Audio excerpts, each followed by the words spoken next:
Happy Friday. How's everybody doing? As usual, how are you? Less tired? Maybe I've been sleeping well? Who knows? I like the maybe. Maybe, yeah. I mean, I rolled out of bed on my own today, so that's something. Sleep is for the weak. And guess what? Humans are very weak. Oh, yeah. Get your sleep. Lots of it. Where was I? How you guys doing? Fair enough. Very hungry. I'm also hungry. Hopefully that can be rectified shortly. It's Saturday. Anyone need anything before we get started today? Questions, comments, silly questions? All right. Well, to start with, as a reminder, calendar. Today is the 16th, and the Chapter 3 homework and quiz are currently due Monday the 19th at midnight. And the Chapter 4 assignments, because we'll be spending actually next week as well talking about Chapter 4. There's lots of different forces to cover. Will be due on the 26th at midnight. So, over the weekend, make sure to work on the Chapter 3. Yes, Chapter 3 stuff. And we will be able to talk about it in class on Monday. Any questions that you have. But while I'm on the subject, does anyone have any Chapter 3 homework related questions right now?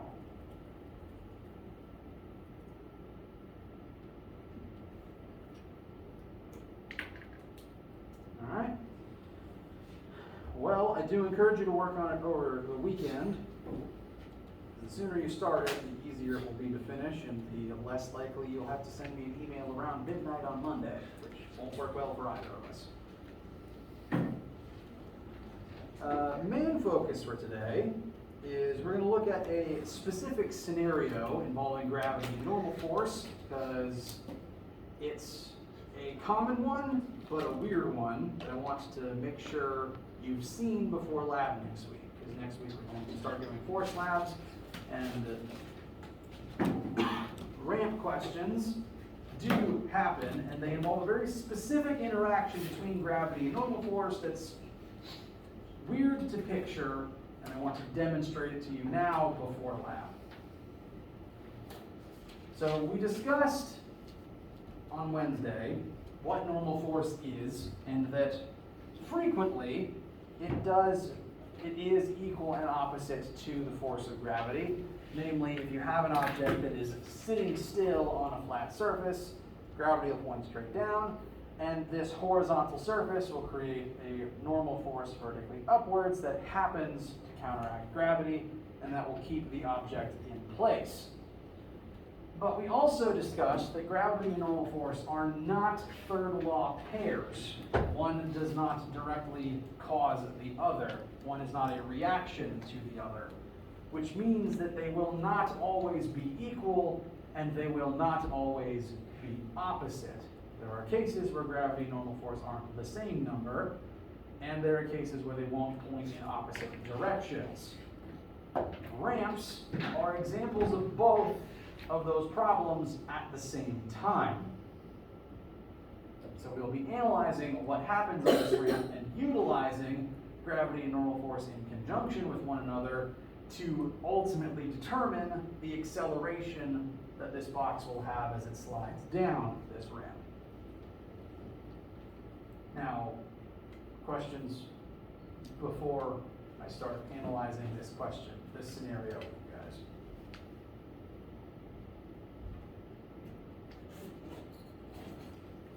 All right. Now, in your own experience of physics in the universe, if you put a box on a slick, polished ramp, what's going to happen to it? Not a trick question. It's going to slide down parallel to the surface of the ramp. You've seen this before, and you also have seen objects accelerate down ramps before, because if you say put a marble on a slant, it's going to change speed, and it's going to keep changing speed and getting faster all the way down. I learned this the hard way on my bike as a kid. So this object will accelerate down the ramp, and that means that the net force on this object also points down the ramp.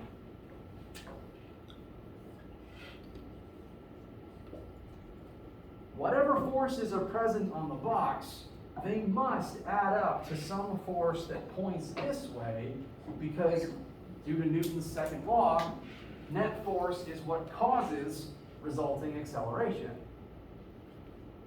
And so we need to figure out what forces are present and how they are adding up to create a net force that points in that direction. Just looking at the box, what forces would be present on it in this scenario? Gravity, very good. Gravity is going to exist in every question that takes place on planet Earth. What direction is gravity going to point? Not a trick question. Straight down, very good. Just because you're sitting on a slope does not mean that the core of Earth is in a different location. I'm actually going to make this arrow longer for a reason that will become apparent later. So, this box has some amount of weight that will pull it straight down. We can actually already determine what that weight is because we know the mass of the box and we know this happens on Earth where the acceleration of gravity is 9.8. So Fg equals m times g. 10 times 9.8 will give us a weight of 98 newtons downward. Both the negative and the arrow just mean gravity points down. So gravity is here. We can't escape it. Is the object falling straight down? No. That means the ramp is doing something to interfere. What other force is present in this scenario?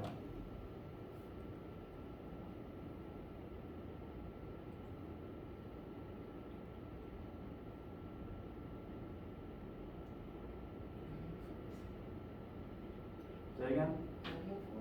Correct. The ramp as a surface is going to exert normal force on the box, just like all these objects sitting on this desk right now. Object pushes into surface, surface pushes back out.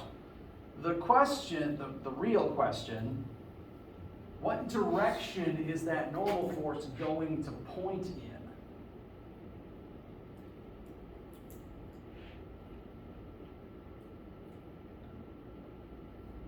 Up makes sense because it points up on a flat surface, but remember why we call it normal force.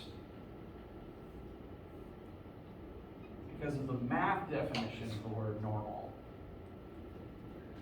Surfaces can only create normal force perpendicular to themselves.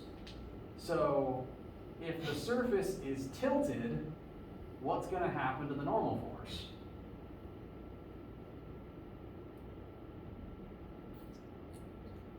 It will tilt as well. It's going to rotate by 20 degrees this way to keep up with the slant, which means it's actually going to point a little shorter this way, perpendicular to the ramp's surface.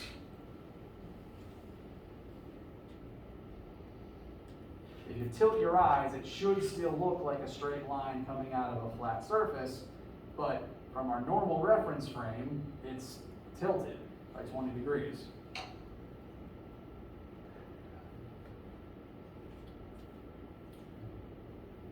The fact that the normal force is on an angle here is the ultimate reason why net force points down the ramp. Net force is literally the sum of all the forces acting on this particular object.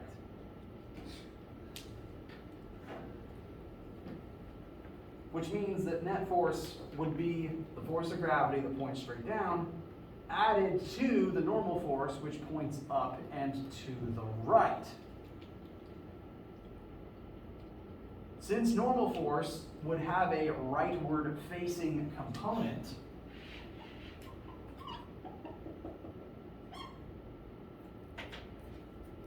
net force would also have a rightward facing component because gravity is doing nothing to counteract it.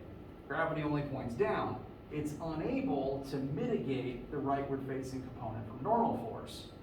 Hence, net force will also have a rightward facing component, and that's why it moves in this, the box slides rightward. But additionally, it's not immediately obvious from the drawing, but normal force in this scenario is weaker than gravity. On a flat surface, they tend to be equal and opposite, barring any other interference.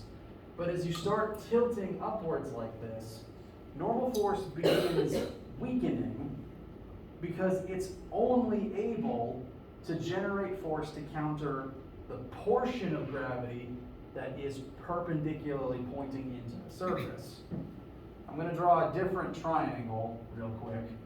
This is from the slanted surfaces perspective, so it's a little tilted. From the slopes perspective, gravity is pointing in at a weird angle. And from the slopes perspective, only a piece of that gravity is perpendicular to its surface. And normal force can only counter this piece of gravity. There's from the slanted lines perspective, there's a piece of gravity that's horizontal that normal force cannot counteract, because normal force can only counter the interior perpendicular component. It can only take this reduced line. It has to be smaller than the gravity hypotenuse that created it. Normal force can only be equal to that part. And even then, that part is now the hypotenuse of the normal force triangle, so its y piece is going to be smaller than the whole of gravity's y piece. As a result of all of that hand waving just now, since gravity points down more than normal force's vertical component points up, the vertical pieces will add together to form a slight downward force. So that means there's a rightward component to the net force and a downward component to the net force, which is exactly what creates sliding down the ramp.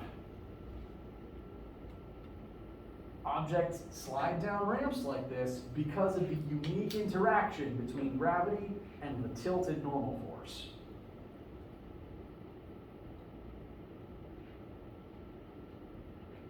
How does that feel so far?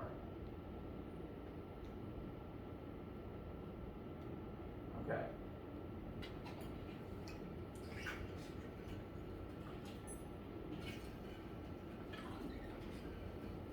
This relationship between the gravity, the normal force, and the net force is also why different angles of slope can create drastically different effects.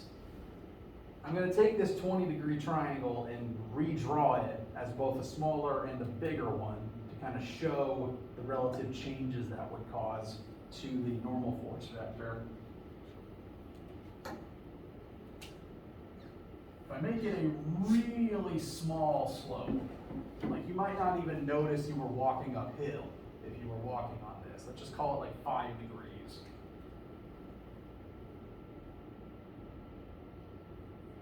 Box on this slope, gravity still points straight down, but normal force would point almost straight up.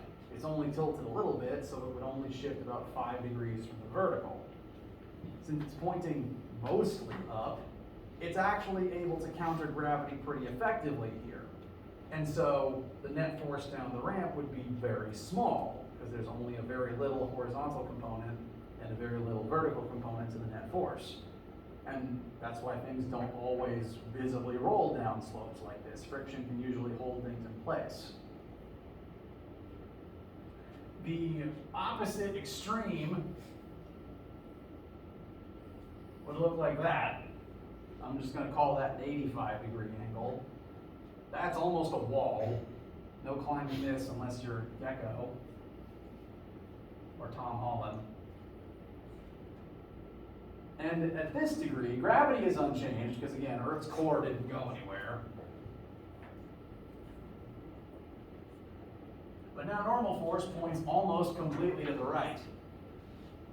As a result, the net force will point very far down and very far to the right, knocking you immediately off of the wall.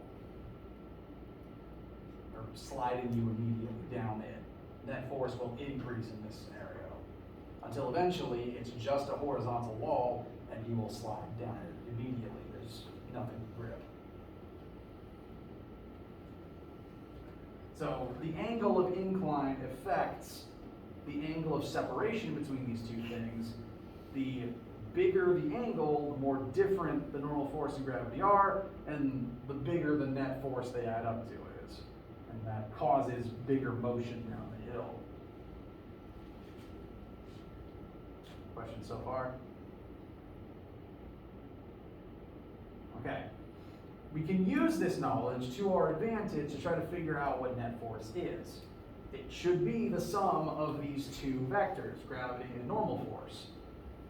The problem is we don't have a number for normal force yet. We know what direction it's pointing in, perpendicular to the slope. We don't have a number for it. And that is the tricky part of slope questions like this. The ramps are going to become kind of a genre of questions in here. Like on the test, you might notice that's a projectile motion question, treat it like the ones in lab. This is a ramp question. I have to use these steps instead. So this is a new genre of question type. The trick to ramp questions is a tip that I'm going to give you right now. It's a weird relationship between the three forces here, and it's one that's not immediately obvious, and it's one that will feel weird for a while. It took me a while as a student for it to sink in and really make sense.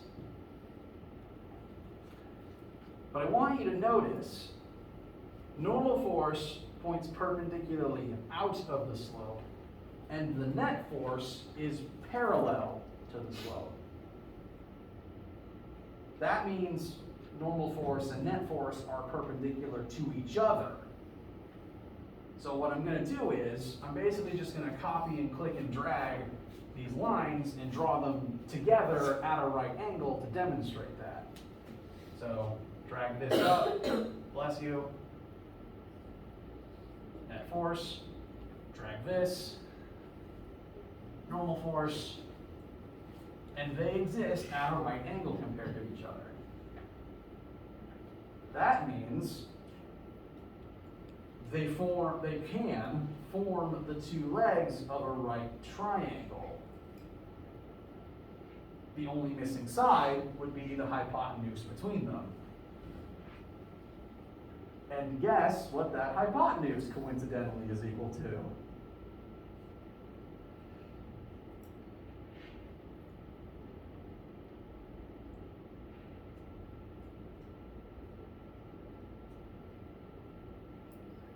When I click and let drag this triangle down here to a similar one I sketched earlier. Gravity. It's gravity. So click and drag.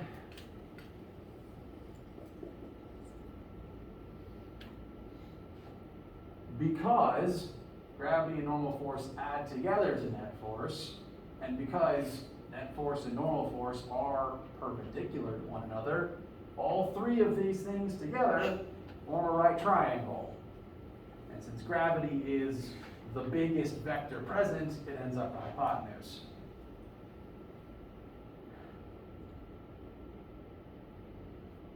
And since they form a right triangle, we can use all of our standard trig tactics to try to figure out what the other sides are. We just need to know what one of the other angles is before we can do that. And we already know what the other angles are, because we know the angle of the ramp.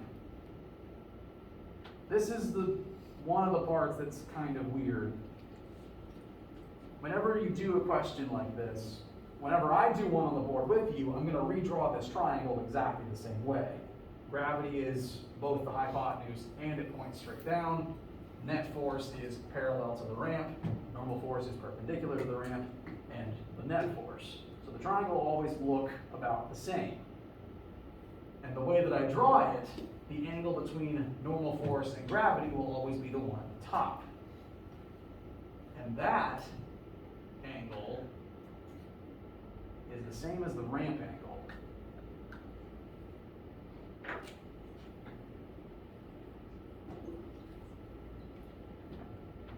What I, as a student, found tricky is remembering that that's where the ramp angle goes instead of down here.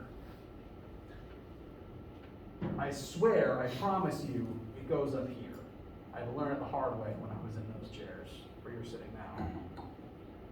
And one, I promise you can take my word for it. Two, I'm gonna try to demonstrate it, again, looking at these extremes. Because if you wanna test something in math and physics, it helps to look at the extreme versions on either end of the spectrum and then work your way inwards.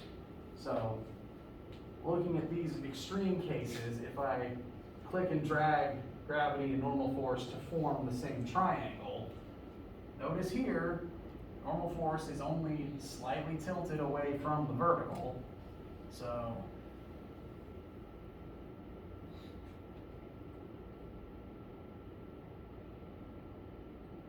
very small angle for ramp, very small angle between normal force and gravity. Yes. And that angle, that's in that case 5 degrees on the right. Yep. That would be 5 degrees up at the top.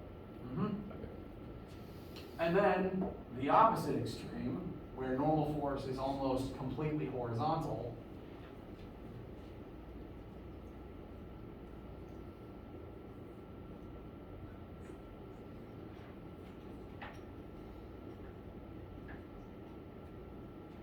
Very big 85-degree angle here, very big 85-degree angle between gravity and normal force.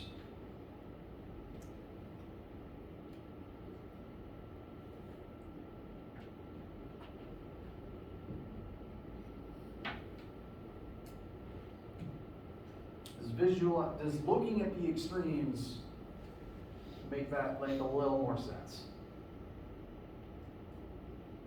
It's okay if it doesn't. This is weird. It's a weird triangle because the hypotenuse goes straight down. We don't draw triangles that way usually.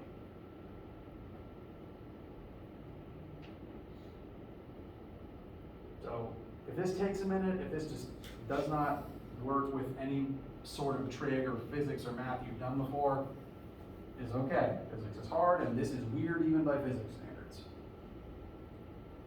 I promise you though, it works. And I'm going to keep practicing it with you to help it settle and make more sense in the coming weeks. Since these three vectors have this relationship with one another, as long as you know the ramp angle and gravity, we can use trig to find both of the other two sides. We can use trig to solve for normal force. We can also use trig to solve straight for net force.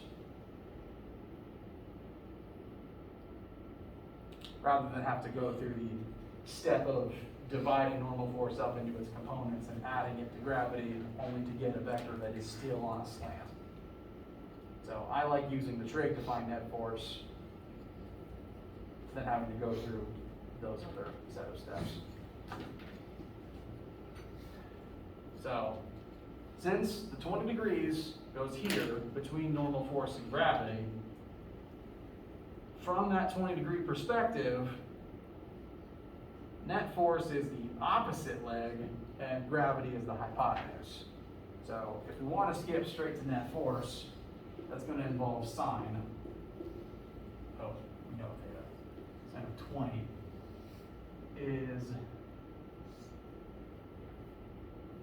net force over gravity.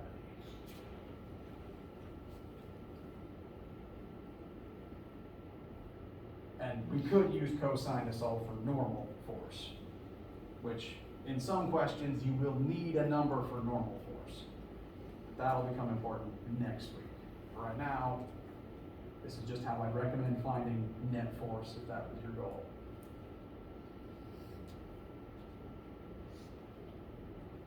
Solving for net force, multiply Fg over, so net force would equal our weight, the weight of the box, which is 98. Why am I keep running through that? We know what they did. 98 times sine of 20. So final answer should be about, if I remember correctly, 33.52 newtons. And force is a vector, which means it needs a direction. And we already established that the net force points down the ramp, parallel to the ramp. So writing down the ramp suffices as a vector angle direction. And eventually, the chapter 4 homework will have 1 or 2 ramp questions in it. WebAssign tends to ask for answers in terms of, tell me the force specifically down the ramp. So this should already be set in the frame of reference that WebAssign would use and the frame of reference I would use when grading. So that is the net force. That is the force that specifically causes an object on a ramp to be pushed parallel down it towards the base. Notice, as kind of a sense of scale for determining if you're on the right track or not, this number is less than the magnitude of the weight. This makes sense. You fall faster than you end up accelerating down the ramp, because if the ramp's in the way, it is slowing your descent. Falling is the fastest thing you can do. Sliding down a ramp will always be slower than that, which means that the net force that causes the motion would be less than the force of gravity that causes falling. And again, gravity is the hypotenuse of this triangle we created, so by definition, it needs to be the longest side. So this net force side being smaller totally makes sense.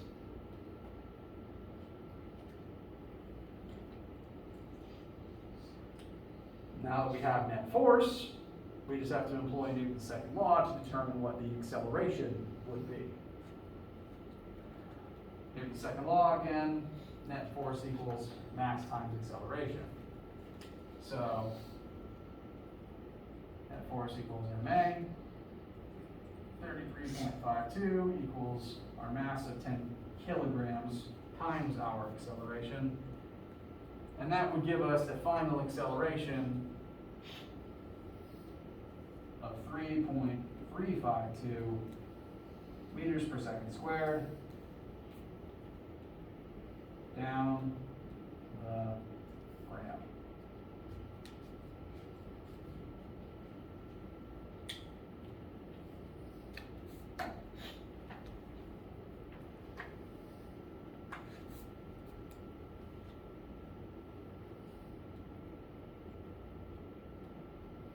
Notice again, that acceleration is less than the acceleration of gravity, because ramp is in the way, it's slowing you down, you move down the ramp slower than falling straight down.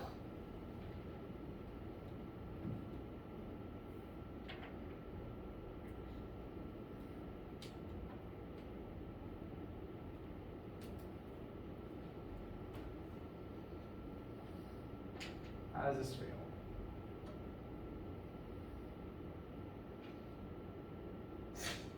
Any questions, concerns, points of confusion, literally anything at all? Even gripes with my handwriting, please chime in. Yes? Since like the net force is the addition of all the forces added together, would that mean that like if we take like 33 minus the force of gravity, we should get the force of like the normal force? Like that wouldn't make. You are correct, actually. The step you have to go through though is still trigonometry, because net force points this way, gravity points down. So if you wanted to add them together, or really subtract them, I guess, you'd still have to divide them up into components to take x and x and y and y. So there's a reason, if you were to solve for net force, it wouldn't be exactly equal to weight minus, it wouldn't be equal to 98 minus 33. We can actually, I can demonstrate what that number would be, because using this triangle, opposite leg would be net force, adjacent leg would be normal force, so cosine of 20 degrees should be normal force over the object's weight. So normal force would be 98 times cosine of 20, and that should probably be like 70 newtons, something like that. Cosine of 20, 98. Oh, no. 92.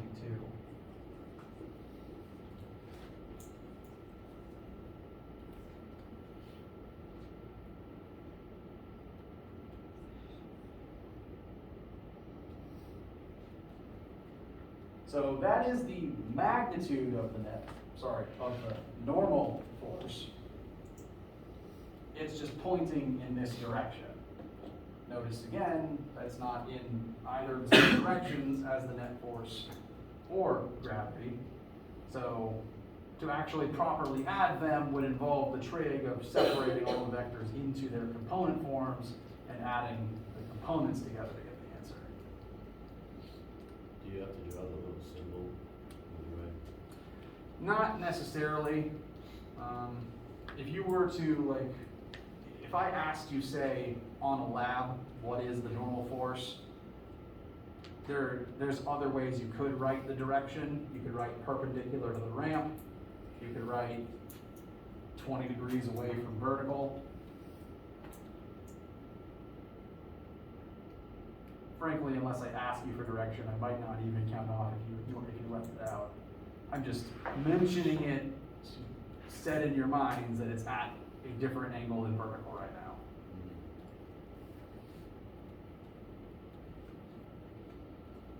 Meaning that again, it would have if you did want to do proper classic vector addition here, you'd have to break this down into x, y components.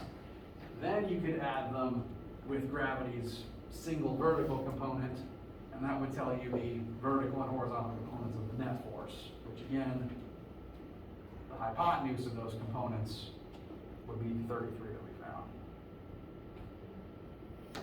And that's the reason why, again, we wouldn't want to add them normally, because 33 plus 92 does not give us 98.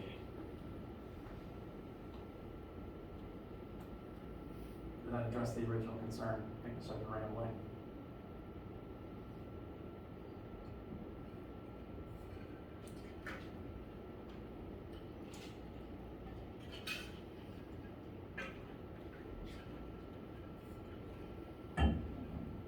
I'll point out again, actually, if this was a higher degree ramp, this was a greater slope than 20 degrees,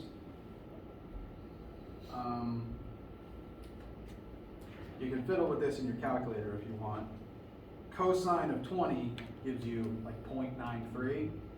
Cosine of 70 is 0.34.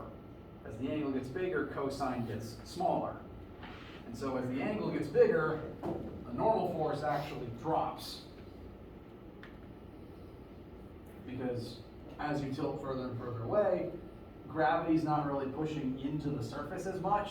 Normal force ends up weakening, and the net force, as a result, starts pointing more and more straight down, until eventually you just have a flat wall and you just fall.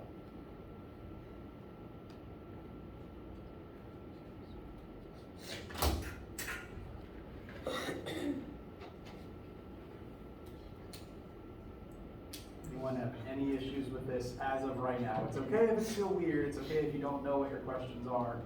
Just wondering if there's any on your minds right now.